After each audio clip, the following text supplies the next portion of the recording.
قیامت کا دن بڑا ہولناک دن ہوگا۔ اس دن جب بندے قبروں سے اٹھیں گے تو قبروں سے برہ نہ اٹھائے جائیں گے، قبروں سے جب اٹھائے جائیں گے تو وہ کفن ان سے اتار لیا جائے گا۔ یہ بات جب ام المومنین سیدہ عائشہ رضی اللہ تعالی عنہا نے سنی تو ان کا وجود تھر تھر کانپنے لگا اور عرض گزار ہوئی، یا رسول اللہ پھر ہم ایک دوسرے سے حیا نہیں آئے گی؟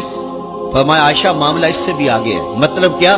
اگر کسی کو ہوش رہا تو حیا آئے گی نا، ہوش اڑے ہوئے ہوں گے، ہول قیامت طاری ہوگا، بدن کانپ رہے ہوں گے، کلیجے لرز رہے ہوں گے، دل خوف سے پانی پانی ہو رہے ہوں گے، پتے پانی ہو جائیں گے۔ تو حشر کے میدان میں جب لوگ جائیں گے تو سب سے پہلا سوال جو رب لوگوں سے پوچھے گا وہ کیا ہوگا؟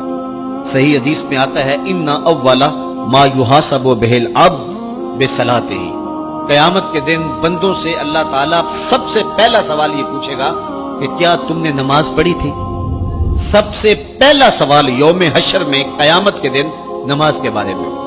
اور اللہ تعالیٰ جل شانہ قیامت کے دن لوگوں کو اپنے حضور سجدہ ریز ہونے کا حکم دے گا کہ آج مجھے سجدہ کرو۔ دنیا پر کوئی سجدہ کرتا ہے یا نہیں کرتا؟ قیامت کے دن تو چاہے گا کہ ابھی سجدہ ریز ہو جاؤں، بلکہ کافر بھی چاہیں گے کہ ہم بھی سجدہ ریز ہو جائیں۔ جب اللہ کی طرف سے سجدے کا حکم ہوگا تو بتوں کو سجدہ کرنے والے بھی سوچیں گے کہ آج ہم رب کو سجدہ کریں کہ اس کے حکم کی تعمیل ہو جائے، لیکن سجدہ کرنا چاہیں گے تو بے نمازیوں کی کمر اکڑ جائے گی۔ وہ سجدہ کرنا چاہیں گے بھی لیکن سجدہ نہیں کر سکیں گے، اور پھر رب کے سامنے جو ذلت اٹھانا پڑے گی، جو رسوائی اٹھانا پڑے گی، اس کو لفظوں کا پیراہن نہیں دیا جا سکتا۔ اور پھر جو بے نمازی ہوں گے اللہ کے حضور سجدہ نہیں کر پائیں گے، اللہ تعالیٰ انہیں اس صف میں کھڑا کر دے گا جس صف میں فرعون کھڑا ہوگا، نمرود کھڑا ہوگا، حامان کھڑا ہوگا، قارون کھڑا ہوگا، ابی بن خلف کھڑا ہوگا۔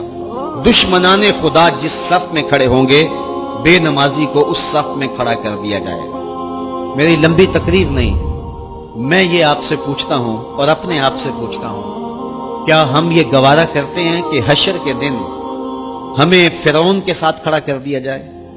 کیا یہ ہم گوارا کرتے ہیں کہ حشر کے دن ہمیں نمرود کے ساتھ کھڑا کر دیا جائے؟ کیا یہ ہماری طبیعت اس کو برداشت کر سکے گی کہ رسول اللہ کے دشمنوں کے ساتھ ہمیں کھڑا کر دیا جائے؟ اور کیا میری مائیں اور بہنیں اور بیٹیاں یہ گوارا کر سکتی ہیں کہ رسول اللہ کی راہوں میں کانٹے بچھانے والی ام جمیل کے ساتھ انہیں کھڑا کر دیا جائے؟ یقیناً ہم کبھی نہیں چاہیں گے، ہم یہ رسوائی کبھی برداشت نہیں کر سکتے۔ ان کے پاس کھڑا ہونا ہی قیامت ہے، ان کے ساتھ کھڑا ہونا ہی عذاب ہے، اور پھر ان کے اوپر لعنتیں بھی برس رہی ہوں گی اور ان کے چہروں کے اوپر تارکو لک مل دی جائے گی اور وہ رسوائیوں کے گڑے میں ہوں گے۔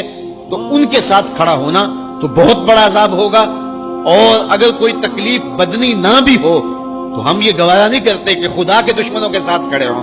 ہماری تو آرزو یہ ہے کہ بلال حبشی کے ساتھ کھڑے ہوں، ہماری تو تمنا یہ ہے کہ ابو ہریرہ کے ساتھ کھڑے ہوں، ہماری تو چاہت یہ ہے کہ رسول رحمت کے غلاموں کے ساتھ کھڑے ہوں، اور ہمیں نصیب ہو جائے حضور کے قدموں میں کھڑا ہونا، اہل بیت کے قدموں میں کھڑا ہونا، داتا گنج بخش علی حجویری کے پاس کھڑا ہونا نصیب ہو جائے، ہمیں بابا فرید کے پاس کھڑا ہونا نصیب ہو جائے، امام اعظم ابو حنیفہ کی قربت میں حضرت امام حسین کی قربت میں کھڑا ہونا نصیب ہو جائے۔ ہم تو یہ چاہیں گے کہ اس زمرے میں آئیں۔ کل میں نے عرض کیا تھا 2 ہی برادری رہ جائے گی قیامت کے دن، باقی ساری برادریاں ٹوٹ جائیں گی، ساری عمارتیں ٹوٹ جائیں گی، صرف 2 برادریاں، ایک یہ برادری جس کا سردار ابو جہل ہوگا، ابو لہب ہوگا، اور ایک وہ برادری جس کے سردار محمد عربی ہوں گے۔ اب جو بے نماز ہوگا اس کو کدھر کھڑا کیا جائے گا؟ جدھر ابو جہل ہوگا، جدھر ابو لہب ہوگا، جدھر عتبہ ہوگا، جدھر عتیبہ ہوگا، جدھر ولید بن مغیرہ ہوگا، جدھر فرعون ہوگا، حامان ہوگا، شدید ہوگا، شداد ہوگا، نفدنون ہوگا، قارون ہوگا، دشمنان خدا ہوں گے۔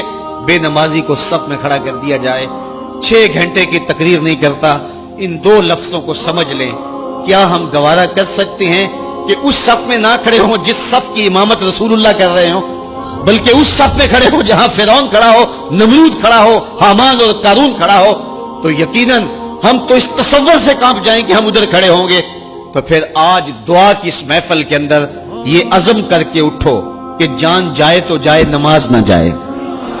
5 گانا نماز شعار زندگی بنا لیں گے۔